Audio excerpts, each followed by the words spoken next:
Жыл өтті. Айгүл сіңлілерін шақырды. Қалада ақша табу оңай, бірақ жалғыз қиын. Бірге істесек, Гүлнар бірінші келісіп, сосын Жұлдыз бен Мейрамгүл. Олар үйренді. Айгүл үйретті. Қалай еркектерді қызықтыру, қалай ләззат алу, қалай ақша табу. Төртеуі бірге жұмыс істеді. Кейде бірге, кейде жеке. Ләззат олардың күнделікті өміріне айналды. Дене құрал, бірақ сонымен бірге рахат көзі.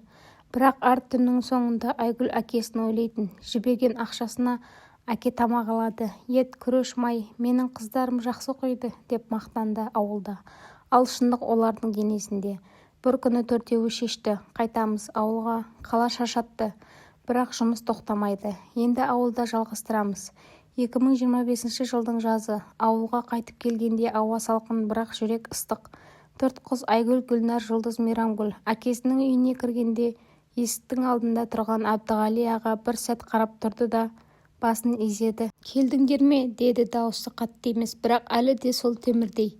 Қыздардың әдемі көйлектері, қымбат сөмкелері, мобильдері бәрі оған бөтен көрінді. Бірақ сөз қатпады. Тек «тамақ ішіңдер» деді, ас үйге кірді.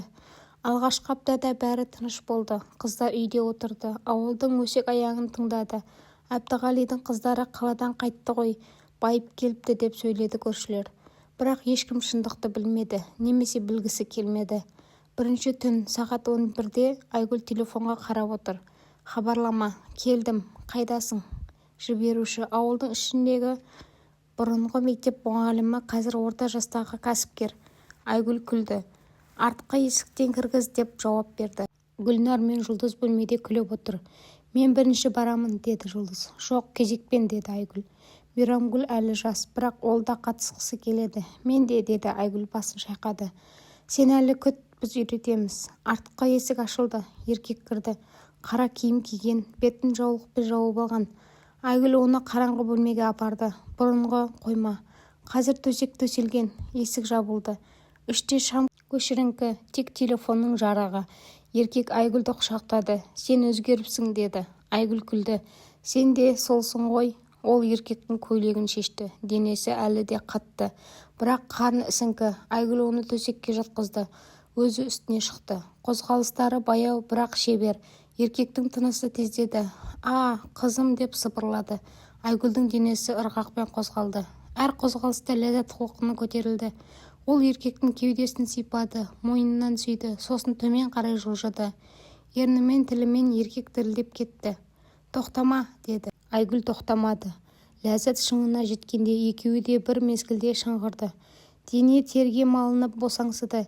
Еркек кеткенде 100 000 теңге қалдырды. Айгүл ақшаны санап күлді. Бұл тек басы. Келесі түндері кезек жалғасты. Гүлнардың кезегі келді. Ол ең нәзік қыз. Бір еркек ауылдың дүкеншісі оны қатты құмартып алды.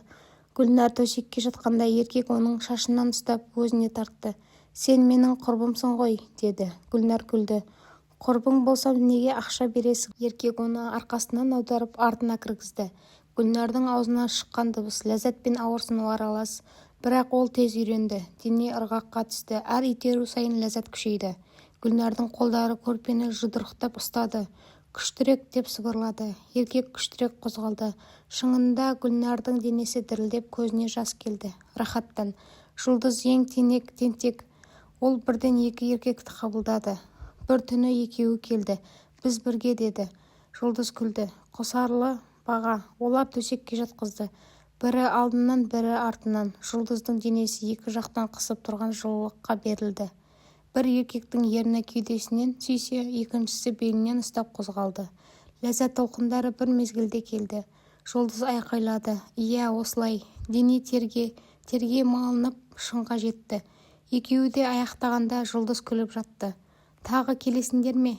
Мейрамгүл әлі жас, бірақ қызығушылығы күшті. Айгүл оны бірінші рет үйретті. «Қорықпа, біз біргеміз», деді. Бір түні жас еркек келді. Ауылдың жаңа мұғалімі.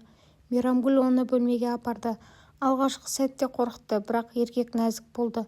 «Мен саған жамандық жасамаймын», деді. Ол Мейрамгүлді құшақтап баяу сүйді. Ерні мойнынан бастап кеудесіне дейін жылжыды. Мейрамгүлдің денесі түршігіп, сосын жылынды. Еркекке төмен қарай жылжығанда Мейрамгүлдің аузынан «ах» деген дыбыс шықты. Ләззат алғаш рет келді, нәзік бірақ терең. Ол еркектің арқасынан құшақтап өзіне тартты. Шыңында бүкіл денесі дірілдеп, көзіне жас келді. «Бұл керемет», деді. Әр түннің соңында ақша жиналды. Қыздар оны әкесіне беретін. «Әке, мынау тамаққа» дейтін. Әбдіғали аға ақшаны алып ештеңе сұрамайтын. Тек базарға барып ет, күріш, май алып келетін. Кешке ас үйде отырып шай ішетін. Қыздардың бөлмесінен шыққан күлкі, сыбыр, кейде шыңғыру естілетін. Бірақ ол ешқашан кіріп көрмеді, ешқашан сұрамады.